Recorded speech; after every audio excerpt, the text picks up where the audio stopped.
I'm Audrey Wardwell, broker owner of 36 North Properties, a property management company located in Salinas, California, servicing the Monterey Peninsula and the Salinas Valley.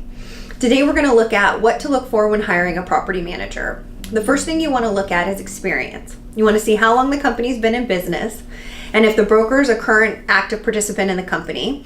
And then you want to see what kind of continuing education programs they offer.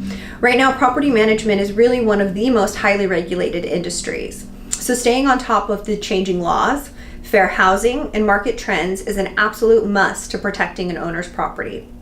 The next thing you want to look at is policies and procedures. You want to find out what their tenant screening policy is. You want to find out what their showing policy is. Do they do it in person or do they use a lockbox? You want to also look at their lease.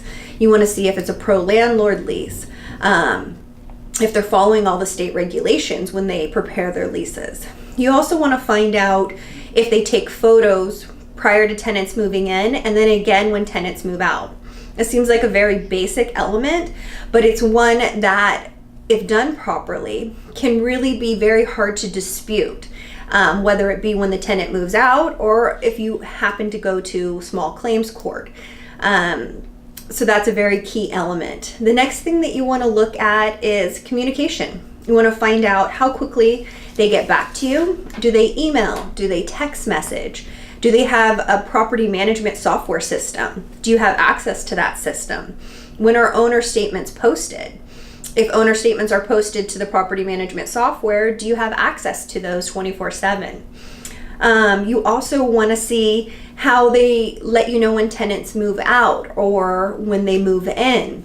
What information is provided to you? Do you get copies of the lease?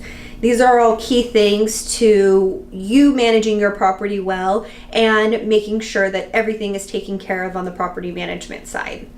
The next thing that you want to look at is fee structure. You don't really want to focus necessarily on how much it is, because if you're going to pick a good property manager, which can be the difference between you making money or losing money, you're going to pay fair market value. What you really want to look at is the fee structure.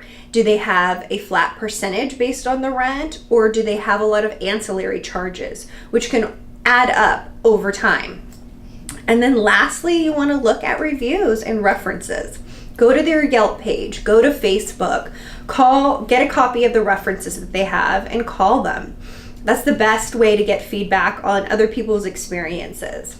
When you pick a property manager, it's really a long-term relationship. This is an investment for you. So the goal is to make money and make sure that the property is maintained. So if you follow these few quick suggestions, I think you'll have great success at finding a property manager. Thanks so much for your time.